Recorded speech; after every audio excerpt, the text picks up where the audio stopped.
देखा, क्योंकि पहला आकाश और पहली पृथ्वी जाती रही थी और समुद्र भी न रहा। फिर मैंने पवित्र नगर नए यरूशलेम को स्वर्ग में परमेश्वर के पास से उतरते देखा, और वो उस दुल्हन के समान थी जो अपने पति के लिए श्रृंगार किए हो। फिर मैंने सिंहासन में किसी को ऊंचे शब्द में यह कहते हुए सुना, देख, परमेश्वर का डेरा मनुष्य के बीच में है, और वो उनके साथ डेरा करेगा, और वो उनके लोग होंगे, और परमेश्वर आप उनके साथ रहेगा और उनका परमेश्वर होगा। ध्यान से सुनो, वो उनकी आंखों में सब आंसू पोंछ डालेगा, और उसके बाद मृत्यु न रहेगी, न शोक, न विलाप, न पीड़ा रहेगा, पहली बातें जाती रहेगी। तो यहाँ पर परमेश्वर, सोचो, आज हम लोग न्यू ईयर मनाते हैं, हम लोग हैप्पी न्यू ईयर बोलते हैं। तो न्यू ईयर का मतलब क्या है? न्यू का मतलब क्या है? नया। हाँ, तो न्यू ईयर कहाँ से शुरू हुआ? न्यू ईयर परमेश्वर ने बनाया हमारे लिए। हाँ, हमारे पास 7 दिन है, एक हफ्ते में 7 दिन होता है। तो उत्पत्ति के पहले किताब में लिखा है, परमेश्वर ने 6 दिन में बनाया सब पूरे पृथ्वी और सबका रचना किया, और 7वें दिन उसने कुछ किया नहीं, उन्होंने आराम किया। इसलिए हमारे पास 7 दिन है। कहाँ से आया है? परमेश्वर से आया। और परमेश्वर ने पृथ्वी और चंद्रमा के अनुसार सब हमारे लिए एक साल दिया है। 365 दिन है, कुछ समय 367 दिन भी होता है। ये कहाँ से आया? परमेश्वर से आया। आप सोचो, पृथ्वी को 2023 साल बोलते हैं ना हम लोग, आज 2023 साल। तो 2023 साल कहाँ से आया? कोई तो व्यक्ति होगा जिसने ये तय किया है कि 2023 साल। कौन है वो व्यक्ति जिसने ये बनाया है? और आज 2023 साल हम लोग मनाते हैं, अभी आने वाले आज से। कहाँ से आया वो यीशु मसीह से शुरुआत हुआ। यीशु मसीह के जन्म से ये शुरुआत हुआ है 2023 साल। उसके पहले उसको कहा जाता है, उसके मौत के साल के पहले, और उसके बाद में अभी 2023 साल कहा जाता है। उसका मतलब क्या है? 2023 साल एडी जिसको कहा जाता है कि परमेश्वर का दिन, यीशु मसीह का दिन। यीशु मसीह आने के पहले का अभी तक 2023 साल हुआ है। यीशु मसीह आने जन्म के बाद अभी वापस आएंगे, तो उसके जन्म के बाद से आज 2023 साल हुआ। तो आपका जन्मदिन यीशु मसीह के साथ जुड़ा है। हम लोग बोलते हैं ना, मेरा जन्मदिन है, और हम लोग मनाते हैं जन्मदिन। कहाँ से जुड़ा है? यीशु मसीह से जुड़ा है सब कुछ। परमेश्वर के साथ जुड़ा है, और वो परमेश्वर है यीशु मसीह ने, जिसने सब कुछ रचना किया हमारे लिए। एक आज हम लोग नया साल मनाते हैं। तो नया साल में हमको क्या करना है? नया साल में हमें क्या करना है? परमेश्वर चाहता है कि इस नया साल में हमारे साथ कुछ नया हो जाए हमारे जीवन में। किसको लगता है हमारे जीवन में कुछ नया होना चाहिए ना? सभी के पास आशा है ना, सब लोग आशा रखते हैं ना। कोई सोचता है मुझे अच्छा सा नौकरी मिले, कोई किसका और रहता है, कोई बोलता है मैं गाड़ी खरीदूं, कोई सोचता है कि मैं एक नया मकान खरीदूं। अपना अपना इच्छा है सब, और उस इच्छा अच्छा है हमारे पास, लेकिन वो किस प्रकार होगा हमारे लिए इच्छा पूरा? तो परमेश्वर के द्वारा इच्छा पूरा होगा। परमेश्वर ने कहा कि मत्ती 6:23-33 में, मेरे पीछे खोज करो, मेरे पीछे चलो, यीशु मसीह ने कहा, और सब चीज़ तुम्हारे जीवन में जोड़ा जाएगा जैसे जैसे आप चलते जाएंगे। हम लोग लालच में नहीं चल सकते हैं। हम लोग लालच के हिसाब से चलेंगे तो हम बुराई में उतरेंगे, हम बुरा काम करेंगे। हम उस लालच में नहीं चलते हैं, लेकिन हम बोलते हैं परमेश्वर तुम हमारे जीवन को चलाना, और हम उस पे चलेंगे। आज है 2023 साल। तो परमेश्वर हमें क्या चाहता है 2023 साल में? परमेश्वर चाहता है कि हर एक आदमी का मन यीशु से भरा हो, सभी आदमी का मन यीशु का जीवन से भरा हो, यीशु के साथ चलने की उसमें क्षमता हो। ये जब तक हमारा मन नहीं बढ़ेगा तो हमारे जीवन में उन्नति होना मुश्किल है। इसके लिए तो हम पढ़ाई करते हैं ना, हम स्कूल में पढ़ाई किए ना, हमारे मम्मी डैडी ने हमको स्कूल में भेजा ताकि हम पढ़े, हम जाने कि किस प्रकार हमें इस दुनिया में क्या चाहिए, उस बुद्धि चाहिए। अभी हमें परमेश्वर का बुद्धि चाहिए इस दुनिया में चलने के लिए। तो हमको हमारा मन यीशु मसीह में बढ़ाना है, मन बड़ा करना है यीशु मसीह में। वो किस प्रकार होगा मन बड़ा? इसके द्वारा होगा। अभी यहाँ पर किसके पास बाइबल है? सब लोग उठाइए बाइबल। ये हम लोग बाइबल लिए हैं। तो अभी मुझे ये प्रश्न है, क्या हम लोग ये बाइबल पढ़ते हैं? आपको पढ़ना निकला नहीं आता तो बात अलग है, लेकिन उसके बावजूद आप उस बाइबल को, ऑडियो बाइबल आता है सेल फोन में, उससे आप सुन सकते हैं ऑडियो बाइबल, आपको अगर पढ़ना नहीं आता है। लेकिन अभी हमको पढ़ना लिखना आता है तो हम लोग बाइबल को पढ़ना चाहिए, क्योंकि हमको यीशु मसीह के द्वारा, यीशु मसीह का जो जीवन, यीशु मसीह का जो परमेश्वर का शब्द, इसके द्वारा हमारा मन यानी हमारा सोचने का शक्ति परमेश्वर में बढ़ाना है। अगर मैं मेरा सोचने का शक्ति यीशु मसीह में बढ़ाता हूँ तो मेरा जीवन अलग सा हो जाता है। मैं उस व्यक्ति नहीं हूँ जो 2022 में था।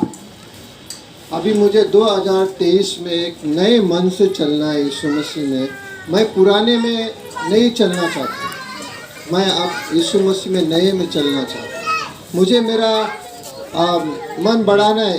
पुराने नियम में एक व्यक्ति था जिसका नाम था कालेब, और कालेब जवान था, 40 साल का था। जब उसको परमेश्वर ने कहा कि मैं तुझे एक नया देश देता हूँ, उसमें जा उस देश में और तू हासिल कर ले, लेकिन उसके खिलाफ कुछ ऐसे व्यक्ति आ गए, 10 व्यक्ति। उन्होंने कहा कि हम लोग वहाँ पर नहीं जा सकते हैं क्योंकि वहाँ पर बड़े बड़े आदमी हैं और जायंट हैं। आप जायंट देखें, जायंट बड़ा बड़ा व्यक्ति है जो 9 फुट के 8 फुट के व्यक्ति हैं। उसके सामने हम लोग जाकर नहीं लड़ सकते और उसको नहीं जीत सकते, उस देश को नहीं जीत सकते हैं। और उन्होंने कहा कि हम उनके सामने एक ठिट्टे के समान है और वो हमको निगल लेंगे। लेकिन कालेब ने कहा कि नहीं, हम लोग जीत सकते हैं। क्यों? क्योंकि उन्होंने कहा कि परमेश्वर यीशु मसीह हमारे साथ है, परमेश्वर हमारे साथ। हम लोग सोचते हैं हमारे जीवन में मैं ये नहीं कर सकता हूँ, मैं वो नहीं कर सकता हूँ, मेरे पास क्षमता नहीं है। लेकिन ये क्यों है? ये क्योंकि हम लोग का सोचने का जो शक्ति है अलग है।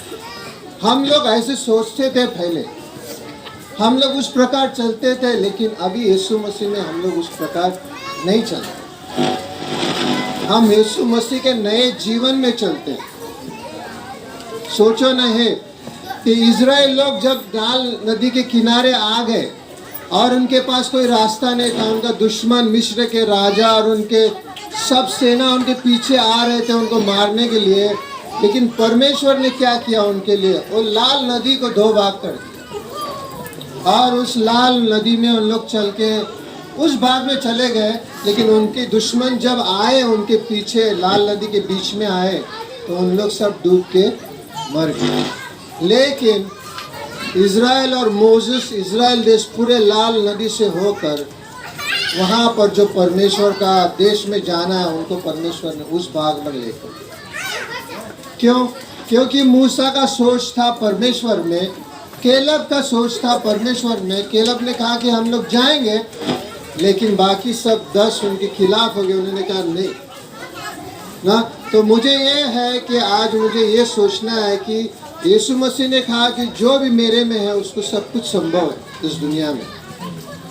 हमारे लिए परमेश्वर हमारे साथ है, जो पिता परमेश्वर हमारे साथ है, उनका पुत्र यीशु मसीह हमारे साथ है और उनका पवित्र आत्मा हमारे अंदर है, वो भी हमारे साथ है। ये परमेश्वर का वचन हमारे साथ है। अगर मैं वचन न पढ़ूं तो मेरा मन कैसे नया होगा ना। आप हर एक दिन खाना खाते हैं ना, सवेरे उठकर ब्रेकफास्ट करते हैं, फिर दोपहर का भोजन खाते हैं, रात का भोजन खाते हैं, 3 समय खाते हैं ना हम लोग। क्यों? क्योंकि हमको शरीर को पोशाक चाहिए ना, कुछ खाना चाहिए। अगर मेरे मन को मैं नया ना करूं परमेश्वर के वचन के द्वारा दिन भर और पूरे साल में अगर नया ना करूं तो मैं कैसे जी सकता हूं? ध्यान दो इधर पे ध्यान दो, उधर सब कुछ होते रहेगा। तो मुझे परमेश्वर ने कहा कि सब कुछ मेरा मन को नया करते जाना है। मुझे परमेश्वर का वचन हर एक सवेरे लेना है, परमेश्वर का वचन पढ़ना है, और परमेश्वर मुझे क्या कहता है उसके अनुसार चलना है इस दुनिया में। आप 6 घंटा 10 घंटा टीवी देखते बैठेगा तो टीवी में जो है वही आपके माइंड में बस जाएगा, और वही आपके जीवन में उसके द्वारा ही कुछ फल आएगा। आप खेत किए हैं, यहाँ पर कितने जन ने खेत किया है? खेती करते हैं ना। खेती में जब बीज बोया जाता है उस बीज के अनुसार ही खेती आता है ना। जब एप्पल करते हैं तो एप्पल आता है, और जब कोई भी फ्रूट करते हैं वही फ्रूट आता है ना। अनाज डालेंगे तो अनाज आएगा। उसी तरह हमारे जीवन में हम लोग जो कुछ बोते हैं उसका ही फल काटेंगे। हम बुराई को देखते रहेंगे, बुराई में चलेंगे, उसका ही फल आएगा हमारे जीवन में। जब हम यीशु मसीह के साथ चलेंगे, उसके ज्योति में, दूसरा चीज़ है उसके ज्योति में जब हम चलेंगे, यीशु मसीह का ज्योति में, हम लोग हमेशा ज्योति में चलेंगे, अंधकार में नहीं चलेंगे। इस दुनिया में क्या है? दूसरा चीज़ परमेश्वर है इस दुनिया में, और परमेश्वर के खिलाफ अंधकार है इस दुनिया में, शैतान का अंधकार है। हमारे ऊपर चुनाव है कि हम किस पर चलें। अगर हम यीशु के अनुसार चलते हैं तो परमेश्वर हमारे जीवन को उन्नति देगा, हमारे मन को बढ़ाएगा और हमें आगे बढ़ाएगा। कभी कभी हमारे जीवन में समस्या आता है ना, समस्या सबके जीवन में आता है, कुछ ना तो कुछ समस्या आता है। तो उस समस्या को मुझे क्या करना है? उस समस्या बाइबल में कहा गया है, यीशु मसीह ने कहा कि फिलिपियो 4:4-7 में, तुम्हारा जो भी है मुझे दे दो, प्रार्थना में मुझे दे दो। मेरे पास आकर, यीशु मसीह ने कहा कि मेरे पास आकर प्रार्थना करो, तुम्हारे चिंताओं को मेरे पास दे दो, क्योंकि मैं तुम्हें उस चिंताओं में मैं तुम्हें साथ दूंगा, ताकि इस दुनिया में तुम एक सफलतापूर्वक जीवन चल सके। हम लोग हमारे जीवन में जब एक समस्या आ जाता है, चिंता आ जाता है, हम उसी को लेकर बैठ जाते हैं और उसके लिए कुछ कोशिश करने के लिए दौड़ते हैं इधर उधर, लेकिन हम लोग परमेश्वर के पास पहले नहीं जाते। बाइबल में लिखा है कि हम पहले परमेश्वर के पास जाते हैं, परमेश्वर से उसके लिए प्रार्थना करते हैं, परमेश्वर को देते हैं। और मत्ती 11:28-29 में लिखा है, हे बोझ से दुबे उन लोगों, मेरे पास आओ, मैं तुम्हें विश्राम दूंगा। मेरा जुआ उठा लो कि मेरा जुआ हल्का है। आपने जानवर को देखा होगा, बैलगाड़ी को देखा होगा ना। बैलगाड़ी में 2 होते हैं ना, 2 जानवर होते हैं। उसमें से एक जानवर स्ट्रांग होता है, दूसरा जानवर जरा कमज़ोर होता है। दोनों को एक साथ स्ट्रांग नहीं रखते हैं, क्योंकि दोनों एक दूसरा अपने आप को घसीट लेंगे। तो एक स्ट्रांग होता है, उसमें बलवंत होता है, और दूसरा कमज़ोर होता है, ताकि वो जो बलवंत है वो घसीटे जाएगा और दूसरा उसके साथ सपोर्ट करे।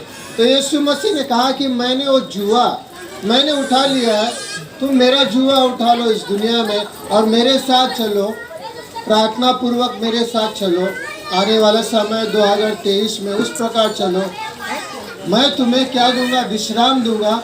मैं तुम्हें मेरा जीवन दूंगा, स्वर्ग का जीवन दूंगा। यूहन्ना 15:5 में लिखा है, तुम मेरे बिना, यीशु मसीह ने कहा कि तुम मेरे बिना इस दुनिया में कुछ भी नहीं कर सकते। तुम मेरे बिना इस दुनिया में तुम्हारे जीवन में कोई फल नहीं ला सकते। हमारे अंदर पवित्र आत्मा है, परमेश्वर ने पवित्र आत्मा दिया है। ये पवित्र आत्मा का फल हमारे अंदर आता है, सभी के अंदर है पवित्र आत्मा का फल। इसके द्वारा हमें चलना है। क्या है वो फल? हम लोग देखते हैं फल क्या है हमारे अंदर। पवित्र आत्मा का फल क्या है? देखो, पवित्र आत्मा का फल क्या है? प्रेम। सभी को प्रेम चाहिए है ना। कोई आदमी प्रेम के बिना नहीं जी सकता। प्रेम है, आनंद है, शांति है। हमें आनंद चाहिए, हमें शांति चाहिए, ये हमारे अंदर चाहिए। और दूसरा फल है धीरज, कृपा, भलाई। धीरज, हमको दूसरे व्यक्तियों के साथ धीरज चाहिए, दूसरे के साथ हम भलाई में पेश आते हैं और हम कृपा के साथ चलते हैं सभी आदमियों के साथ। और फिर बाद में और 3 फल है, विश्वास, नम्रता, संयम। किसके साथ है विश्वास? मुझे परमेश्वर के ऊपर विश्वास करना है। स्वर्ग में परमेश्वर है, वचन के द्वारा मैं परमेश्वर में विश्वास कर कर चलता हूँ। मैं कुछ चीज़ नहीं देखता हूँ, लेकिन मैं विश्वास कर कर चलता हूँ, ताकि विश्वास के द्वारा देखता हूँ। विश्वास हम परमेश्वर पे करते हैं। विश्वास कैसे आता है?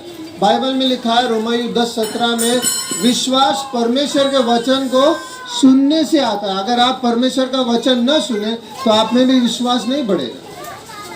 हर एक दिन मुझे परमेश्वर का वचन को सुनना है तो मेरे में विश्वास बढ़ेगा।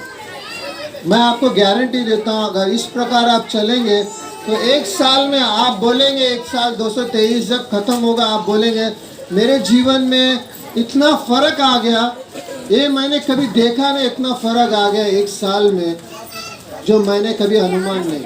ये गारंटी है, क्योंकि परमेश्वर का वचन आपके अंदर बीज के रूप में जाएगा, एक पेड़ उत्पन्न होगा और उसके द्वारा एक फल आएगा जो हमने फल बताया ना।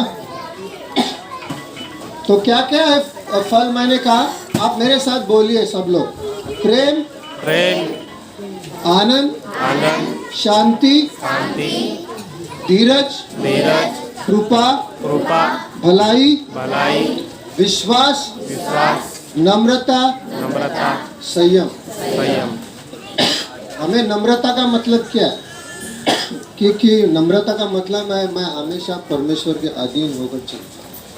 हमेशा मैं पूरे दिन को परमेश्वर को याद करता हूँ।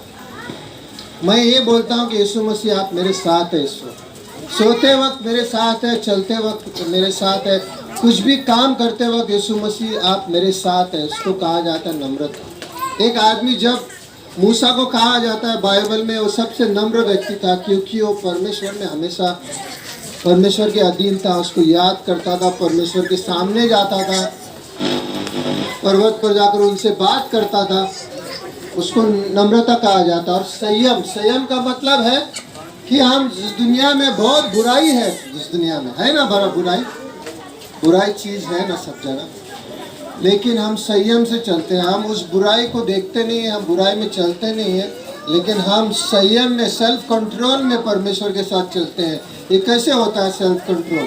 ये पवित्र आत्मा में हमें चलना है। गलातियों 4:16-17 में लिखा है कि पवित्र आत्मा में चलो। हर एक व्यक्ति को पवित्र आत्मा में इस दुनिया में चलना है। और जब हम पवित्र आत्मा में चलते हैं तो हम परमेश्वर में चलते हैं। लेकिन ये वचन के बिना नहीं होता है हमारे जीवन के अंदर।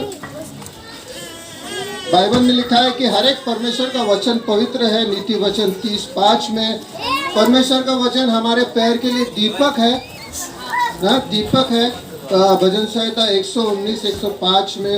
और परमेश्वर का वचन हमारे जीवन में बसने दे। जैसा एक घर है ना, एक घर है ना, आप इस घर को अगर 1 साल कुछ इसको किए नहीं, उसको संभाले नहीं, तो ये घर का सब खराब होने लगेगा। इसको सफाई रखना पड़ता है, सब कुछ धोना पड़ता है, सब कुछ करना पड़ता है। ये जब घर अच्छी तरह रहता है, उसी तरह हमारा शरीर और पवित्र आत्मा का मंदिर है, परमेश्वर का घर है, इसको भी हमें संभालते रहना चाहिए। क्या हम लोग अंदर लेते हैं, किस प्रकार हम लोग चलते हैं, यह हमें हमेशा इस घर की तरह हमें संभालना पड़ेगा परमेश्वर के लिए। तो कालेब 40 साल का था, फिर उसके 85 साल का हो गया कालेब। और वो 85 साल में उस परमेश्वर का वाचा का देश में गया, जिसको कहा जाता है प्रॉमिस लैंड बोलते हैं। और वहाँ पर जाकर उसने जोशुआ को कहा कि जोशुआ, याद है मूसा ने हमें वादा किया था कि मुझे आप वो देश देंगे, और वो देश था हेब्रोन देश। और उन्होंने कहा कि ये देश मुझे दे दीजिए और मैं इस पर जाकर उस दुश्मनों को मारना चाहता हूँ। चाहता हूँ। जो कौन थे वो दुश्मन? वो लंबे लंबे कद के थे, 8-9 फुट के, दो बड़े बड़े दुश्मन, उनको मारना चाहता हूँ। उन्होंने 85 साल में उन्होंने उस दुश्मन को मारा, उनके और उनके परिवार ने, और उस हेब्रोन के प्रांत को उन्होंने हासिल किया। कभी कभी आदमी लोग सोचते हैं कि मेरा उम्र बहुत हो चुका है, मैं किस प्रकार यीशु मसीह में चल सकता हूँ, मैं जवान होता तो मैं चल सकता हूँ, लेकिन ऐसा बात नहीं है परमेश्वर। मूसा 80 साल का था जब परमेश्वर ने पहले वो 40 साल का था, और फिर 40 साल के बाद 80 साल का था जब परमेश्वर ने उसको इस्तेमाल करना शुरू किया। अब्राहम करीब करीब 100 साल का था जब उसको एक बेटा हुआ। अब्राहम को अद्भुत रूप से परमेश्वर ने बेटा दिया। तो अभी हम लोग ऐसे बोलेंगे कि मेरा उम्र ऐसा हो चुका है, वो बहाना नहीं चाहिए हमको बहाना इसमें नहीं जीना है, हमको कुछ बहाना नहीं चाहिए। हमको सत्य क्या बोलता है उसमें हमको चलना है, यीशु मसीह में चलना है, यीशु मसीह में बड़ा आना है। तो हम लोग संगति में आते हैं क्यों? क्योंकि हमको परमेश्वर में बढ़ना है, हमको हमारा देश बढ़ाना है, लेकिन मेरा क्षमता बढ़ाना है यीशु मसीह में। रोमायु 12:2 में लिखा है, मन को नए करते जाते हैं। हम लोग अनुग्रह में चलते हैं, अनुग्रह पाना जरूरी है। इब्रानियों 4:15-16 में लिखा है, परमेश्वर अनुग्रह के सिंहासन में बैठा है, और हम लोग अनुग्रह पाते हैं। हम लोग गलती करेंगे तो भी हम परमेश्वर में जाके अनुग्रह पाते हैं। परमेश्वर हमेशा हमको हमें अनुग्रह देगा। परमेश्वर ये नहीं बोलेगा कि आज तुमने गलती किया है तो तुम्हारे से नाता कट हो गया, आज इसके आगे तुम मेरे बच्चे नहीं हो, ऐसा कभी नहीं होगा। परमेश्वर हमेशा माफ़ी देता है और माफ़ी करते रहेगा। अनुग्रह का मतलब ये नहीं कि हम लोग पाप में जीते रहेंगे, अनुग्रह का मतलब है कि हम पाप से दूर हटें। तो परमेश्वर हमें अनुग्रह देता है, अनुग्रह का सिंहासन है उसके पास, और परमेश्वर चाहता है कि हम लोग एक चरित्र में, अच्छे चरित्र में आ जाए। जो परमेश्वर का चरित्र है उसके द्वारा हमें परमेश्वर का चरित्र हमारे जीवन में आ जाए, है ना। तो हमें ज्योति चाहिए इस दुनिया में, हम लोग ज्योति चलते चाहिए, और हमें फिर बाद में हमें सामर्थ्य, हम सामर्थ्य के बिना नहीं जी सकते, पावर के बिना नहीं जी सकते। अगर लाइट बंद कर दूं तो हम लोग एक दूसरे को नहीं देख सकते। पावर चाहिए हमारे अंदर, परमेश्वर का सामर्थ्य चाहिए। बाइबल में लिखा है, जब हम यीशु मसीह पे ताकते हैं, यीशु मसीह के साथ चलते हैं, तो हमको परमेश्वर एक सामर्थ्य देता है इस दुनिया में जीने के लिए। ईसाई की किताब 40:31 में लिखा है, जो यीशु मसीह में बाट जोड़ते हैं वो नया सामर्थ्य पाते हैं, उकाबों की तरह उड़ते हैं, और वो चलते हैं, थकते नहीं है, और दौड़ते हैं, वो कभी बेहोश नहीं हो जब यीशु मसीह में चलते हैं। आपने कभी उकाबों को देखा है? ईगल को देखा है? ईगल बहुत ऊपर उड़ता है और ऐसे फिरते रहता है, और ऐसा लगता है कि कभी वो उसको थकान नहीं महसूस करता है। क्यों? क्योंकि वो हवा को लेकर उड़ता है, अपने पंखों को ज़्यादा नहीं मारता, हवा को लेकर सब जगह चलता है।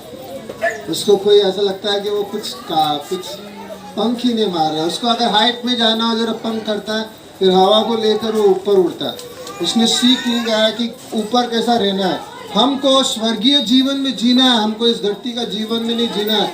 यीशु मसीह ने कहा कि यूहन्ना 15 में, जो मेरे अंदर में है, जो मेरे अंदर है, वो परमेश्वर का जीवन में जीते हैं। यूहन्ना 15:1-8 में आप पढ़ो, और वो आदमी के अंदर मैं फल लाता हूँ क्योंकि वो मेरे साथ है।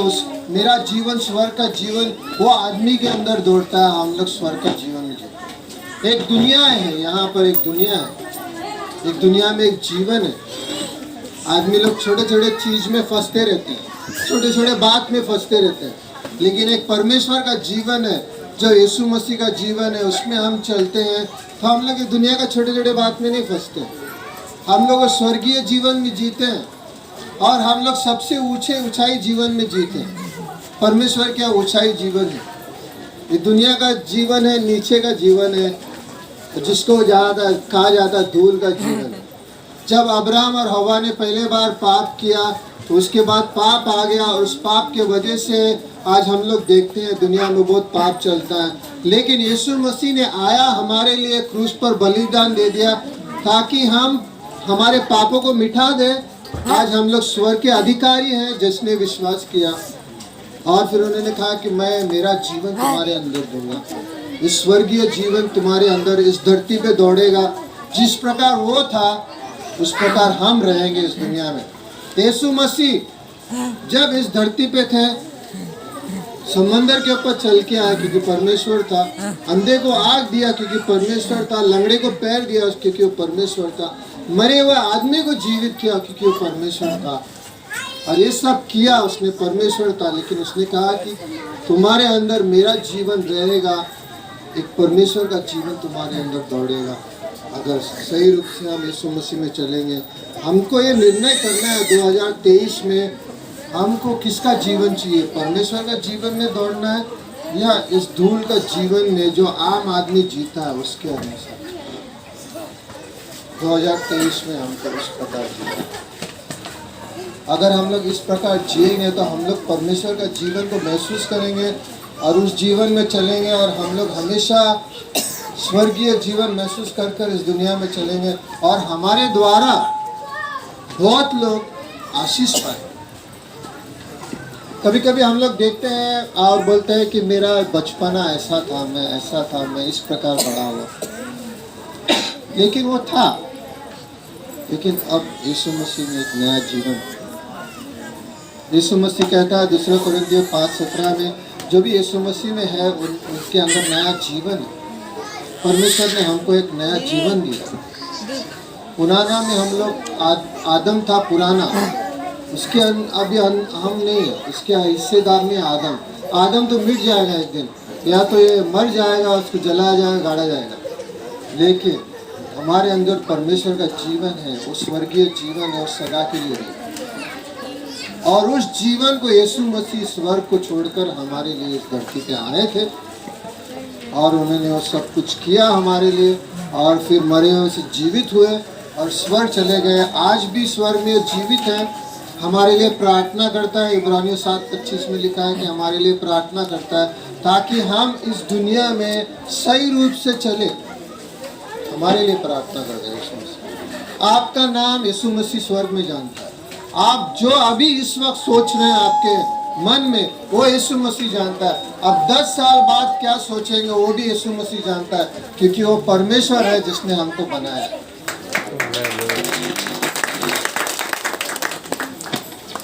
तो इस साल में हमको तय करना है कि एक नया में चलना है। इब्रानियों 10:20 में लिखा है, हमको परमेश्वर ने एक नया और जीवित मार्ग दिया है। हमको परमेश्वर ने एक नया नाम दिया है, स्वर्ग में है। प्रकाशित वाक्य 2:17 और 3:12 में एक नाम है परमेश्वर ने हमको स्वर्ग में दिया है, और ये हमारा उसके अनुसार शर्त है। और जब हम सवेरे उठते हैं हमारे लिए एक नया करुणा है। जिस तरह सूरज उठता है उस तरह परमेश्वर का करुणा हमारे लिए नया है। विलाप गीत 3:23 में हमारे लिए नया है। तो मैं यही बोलता हूँ, आज सुनो, हमको परमेश्वर का मन चाहिए बदलने के लिए। हम परमेश्वर के पीछे पूरी रीत से चले, आधा नहीं, पूरी रीत से चले।